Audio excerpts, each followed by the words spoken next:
Bonjour, c'est Yann pour le blog le Psychatech. Aujourd'hui, je vous propose la vidéo sur le Galaxy S6 Edge.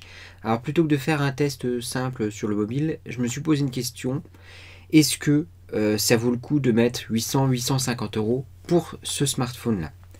Alors, la première chose qui est importante sur ce mobile-là, c'est que Samsung a changé son fusil d'épaule et a décidé de proposer enfin un mobile bien fini, bon c'était déjà le cas, mais avec des matériaux de qualité. Ici on a du verre ainsi que un contour en aluminium. C'est très bien, c'est très esthétique et le verre est en Gorilla Glass 4, c'est très résistant, notamment aux micro-rayures. Je l'ai utilisé sans mettre de protection et ça fonctionne très bien. J'ai pas de rayures, pas de micro-rayures sur le téléphone, j'en suis content. Bon, je vous conseillerais tout de même de mettre une protection sur ce téléphone là, mais ça peut être utilisé sans protection.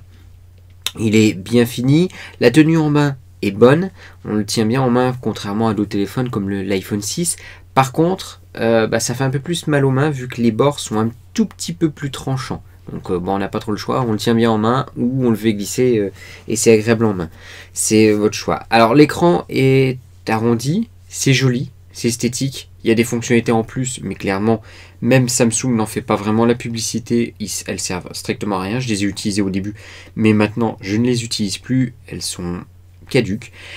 Et je dois dire que au niveau esthétique, ce mobile est vraiment très réussi. C'est celui que je préfère des mobiles à l'heure actuelle. Il a une bonne taille, il est très beau. L'iPhone 6 fait pas le figure, je dirais même à côté de ce mobile-là. L'écran est magnifique. Alors, l'écran, vu qu'il est arrondi, on a une impression d'immersion qui est encore plus grande. Les couleurs sont des couleurs type Samsung. Faut pas croire tous les tests qui ont été faits. Faut savoir que vous avez plusieurs modes comme d'habitude avec Samsung. Le mode adaptatif, vous aurez les couleurs Samsung. Le mode cinéma est inutile. Le mode photo aussi. Et le mode basique, par contre, va être utile si vous voulez voir quelle est la qualité de vos photos ou les photos qui sont mises dans la partie galerie.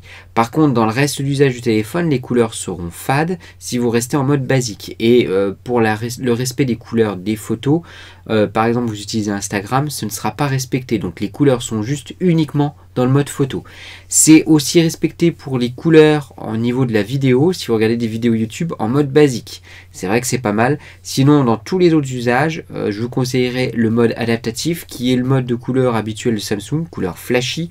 C'est pas forcément gênant, certains n'aiment pas, moi personnellement ça me dérange pas, c'est une question d'habitude et certains même adorent ce rendu de couleur là. Cet écran là est parfaitement lisible en plein soleil, contrairement à d'autres modèles que j'avais eu, le Note 3, le S4 qui étaient difficilement lisibles en plein soleil. Là la AMOLED fonctionne bien, c'est pas encore du niveau d'un IPS d'un iPhone 6 mais ça s'approche pas mal. Cet écran là a une résolution QHD, j'ai toujours dit oui c'est inutile, ça sert à rien, et finalement j'en suis globalement content et j'aimerais bien avoir ça sur tous les smartphones parce que la résolution QHD, même si on ne voit pas forcément la différence au niveau des pixels, on a l'impression d'avoir une plus grande immersion, de toucher vraiment les icônes, c'est vraiment très appréciable. Donc l'écran est vraiment génial. L'appareil photo, alors vous avez un 16 mégapixels avec une ouverture à f1.9, soi-disant pour faire des meilleures photos en faible luminosité. Les photos classiques, Samsung a énormément corrigé son traitement et on a des couleurs qui sont parfaitement respectées, un contraste qui est un tout petit peu plus appuyé que ce qu'on aimerait avoir, mais franchement ça délivre de très bonnes photos et les 16 mégapixels permettent d'avoir un niveau de détail vraiment très bon. C'est pour moi le meilleur smartphone au niveau de la photo et c'est supérieur à ce qu'on peut avoir avec un iPhone 6. En faible luminosité par contre, c'est clairement du marketing, c'est un chouïa meilleur que ce qu'on peut avoir avec un iPhone 6 qui avec une ouverture de 2.2 seulement. Mais clairement, c'est pas génial en faible luminosité. L'appareil filme en 4K. Alors, vous allez me dire, oui, la 4K, c'est pas forcément utile si vous n'avez pas d'écran 4K. Alors, il va avoir deux utilités. Premièrement, dans quelques années, quand vous voulez voir vos vidéos, vous aurez sûrement des écrans 4K et vous apprécierez avoir des vidéos filmées en 4K. Mais le deuxième avantage, c'est que vous pouvez zoomer 4 fois. Et ça fait un zoom numérique, mais quand vous regardez sur un écran classique, donc en Full HD, vous aurez une qualité d'image qui sera toujours bonne. comme si vous avez un zoom optique x4 et je trouve ça très très bien. Vous avez pas mal de réglages pour le mode photo, mais clairement moi j'utilise pas vraiment ces réglages là. Je préfère avoir un appareil photo dédié pour faire mes photos avec des réglages. Le smartphone c'est vraiment un point to shoot, il doit faire des bonnes photos quelle que soit la situation, et ce Galaxy S6 vraiment est très bon dans ce domaine là, le meilleur selon moi, même si j'ai pas testé le G4. Au niveau du son, alors ça a été aussi un défaut de chez Samsung de proposer une qualité sonore qui était moyenne. Alors pour ce qui est de haut-parleurs, c'est toujours très mauvais, on va dire ce qui est. Vaut mieux un haut-parleur externe, en Bluetooth par exemple. Il n'y a que HTC qui arrive à proposer un bon son au niveau du haut-parleur externe. Pour ce qui est de l'écoute en communication, c'est tout à fait bon, il n'y a pas de souci. Par contre, où j'ai été agréablement surpris, et Samsung n'en a pas parlé, c'est pour la sortie audio, la prise casque. Elle est très bonne. On a un son qui est aussi bon que ce soit HTC, que ce soit Sony ou Apple. Vraiment, c'est vraiment agréable d'écouter de la musique avec ce smartphone-là, et c'est vraiment très très bien. Alors, je fais beaucoup de compliments, vous allez me dire, mais oui, il est vraiment bien, je vais mettre 850 € dedans. Pas forcément. Les défauts sont pas forcément au niveau matériel. Le téléphone, c'est peut-être le meilleur à l'heure actuelle au niveau matériel. C'est plus lié au logiciel. Premier point, Lollipop. Alors, TouchWiz a été amélioré, c'est plus léger, ça fonctionne mieux, c'est vrai que c'est très bien. Mais Lollipop, j'en suis moyennement content. On a des fonctionnalités supplémentaires, par exemple l'affichage des notifications directement sur l'écran de verrouillage, comme ce qu'on a depuis de nombreuses années sur l'iPhone. C'est très bien, je m'étais dit ça va être bien parce que je l'utilisais pas mal sur mon iPhone, et finalement c'est pas si génial que ça. Pourquoi? Parce que quand vous sans déverrouiller le téléphone, quand vous scrollez pour avoir le détail de vos notifications, c'est bien, mais pour déverrouiller le téléphone, il faudra scroller dans le sens, donc réduire vos notifications et ensuite déverrouiller, parce que le déverrouillage avec le capteur d'empreinte ne fonctionnera pas. Alors le capteur d'empreinte, il fonctionne très bien, comme ce qu'on a sur l'iPhone. Par contre, la forme qui est plus ovale et moins ronde qu'on peut avoir sur l'iPhone fait que pour l'enregistrement au départ de son empreinte, c'est pas forcément génial. Et des fois, il faut s'y reprendre à 2 ou 3 fois pour que notre empreinte soit très très bien prise. Deuxième inconvénient sur Lollipop, c'est que ça plante de temps en temps, plus que KitKat. Et il y en a qui se plaignent, pas forcément sur ce mobile là, qui préférerait revenir même sur KitKat parce que ça fonctionnait mieux que Lollipop. J'espère qu'Android M corrigera pas mal ces défauts là. Deuxième défaut d'Android, c'est que Google n'a toujours pas voulu corriger, imposer aux développeurs des règles strictes pour les applications. On a toujours des applications qui ont des fonctionnements différents, le menu est en bas, le menu est en haut, etc. Et c'est vraiment contraignant, il faut bidouiller des fois pour voir les réglages dans l'application, c'est vraiment pas génial du tout. Deuxième souci, la qualité des applications. Je parle pas au niveau des fonctionnalités, mais au niveau du design notamment. Je vais prendre un exemple simple, j'utilise énormément Twitter. J'ai plusieurs comptes que je dois gérer. Sur l'iPhone, sur l'iPad, je peux utiliser l'application Twitter officielle sans problème. Sur Android, c'est impossible. J'ai l'impression de revenir 2 ans en arrière. L'application est vraiment pas bien du tout. On a des fonctionnalités qui sont vraiment en net retrait. Le design, l'ergonomie qui est en net retrait. Et ça me gêne énormément. Alors vous avez des applications type Phoenix qui fonctionnent très bien. Mais vous verrez un petit peu plus tard dans la vidéo, c'est pas si génial que ça. Et là où on en vient, c'est que Android, c'est dédié pour les Snapdragon. Et j'ai l'impression que comme vous n'avez pas un processeur Snapdragon sur ce téléphone-là, tant mieux, il ne chauffe pas, et vous avez une consommation de la batterie qui est plus importante que d'autres sur certaines applications. L'exemple simple, c'est Phoenix, qui est génial au niveau de l'application. Et au niveau de l'autonomie, ça consomme énormément d'autonomie. Quand vous l'utilisez, l'application, ça va. Mais quand vous ne l'utilisez pas, donc en mode veille, ça va vous consommer beaucoup de batterie. Et j'étais obligé de forcer à chaque fois que j'utilisais, forcer à quitter l'application pour que je n'ai plus de batterie qui soit usée très rapidement. Et là vient le plus gros défaut de ce mobile, c'est la gestion de la batterie. Alors, on attend toujours une mise à jour qu'on n'a toujours pas. Les mises à jour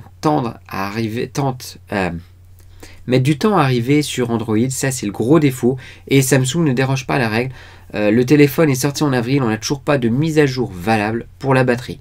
Alors, des exemples simples au niveau de la batterie, donc Phoenix, qui est mal géré, mais quand vous utilisez le GPS, ça consomme énormément de batterie. J'utilise le téléphone pour aller au golf, J'utilise une application qui utilise le GPS et qui me donne mes indications de distance, qui est reliée à ma montre, à ma LG G Watch. J'utilise pour 2h30, 60% de batterie. Le téléphone est à 100%, j'arrive à 40%. Sur un smartphone Android classique, un HTC One M8 par exemple, j'utilisais la même application, j'avais que 20% d'utilisé. Sur l'iPhone, j'utilise même encore moins, entre 15, 16, 17%. C'est vraiment très contraignant. Alors vous allez me dire, oui, mais il y a une recharge rapide. Alors la recharge rapide, c'est en 1h30, vous pouvez recharger 100% de votre batterie. C'est vrai que c'est bien, mais dans les faits, c'est pas si révolutionnaire que ça, puisque l'iPhone, vous le branchez avec un chargeur d'iPad, et ben vous aurez quasiment le même taux la même rapidité pour recharger votre batterie. Deuxième avantage, le rechargement par induction. C'est bien, vous avez le chargeur, donc voici le petit chargeur qui est très pratique, vous posez le téléphone. Il faut très bien le poser, si vous le posez un tout petit peu de côté, pas parfaitement bien posé, ça ne rechargera pas du tout le téléphone. Deuxième inconvénient, vous avez l'électricité qui passe par le téléphone et vous avez l'électricité qui s'échappe un tout petit peu et du coup le téléphone chauffe énormément. Quand vous le récupérez, il est assez chaud, plus chaud que quand vous le rechargez normalement. C'est pas génial. Et dernier inconvénient, le rechargement par induction. Vous n'avez pas de recharge rapide, du coup ça va mettre grosso modo 2h30 pour recharger votre téléphone. C'est beaucoup moins pratique. Donc pour conclure, la question de base, moi, c'était de savoir, est-ce que faut mettre 800 €, est-ce que c'est intéressant de mettre 800 € dans ce mobile-là? Le téléphone en lui-même, c'est peut-être le meilleur qui existe pour l'instant. Je n'ai pas testé le G4, je tiens à le préciser. Malheureusement, il est pénalisé par le logiciel, donc Android. Pour moi, mettre aussi cher, on doit avoir un téléphone haut de gamme, il ne doit pas avoir de reproches. Et Android, la qualité des applications est pour moi un énorme reproche. Deuxième reproche, l'autonomie. Je tiens un jour et demi ou des fois moins d'une journée en fonction de mon usage. C'est assez difficile et je ne peux pas prévoir si je vais utiliser beaucoup le téléphone, si ça va consommer énormément de batterie. Donc pour moi, mettre 800 € dans un smartphone Android, c'est quelque chose de stupide. Malheureusement, Google ne veut pas proposer du haut de gamme, ne veut pas proposer de la qualité au niveau des réglages, au niveau de l'application, au niveau du logiciel. Et tant qu'ils ne feront pas ça, un téléphone Android ne devra pas dépasser les 500 € pour être intéressant. Si vous mettez plus de 500 €, vous perdez de l'argent. Vous allez me dire, oui, mais l'iPhone, il coûte cher. L'iPhone coûte cher. Il n'est pas parfait, il a des défauts, c'est certain. Mais les applications sont très bien. Le téléphone est très bien. Tout ce qu'il fait, il le fait très bien. Et dernier point, l'iPhone, vous n'avez pas le choix.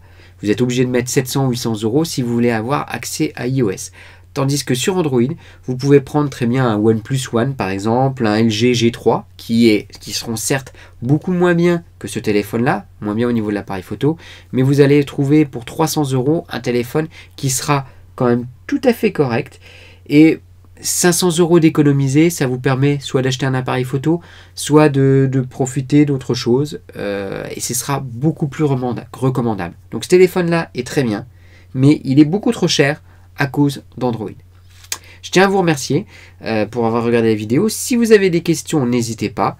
Je serai ouvert pour toutes les questions sur le téléphone là.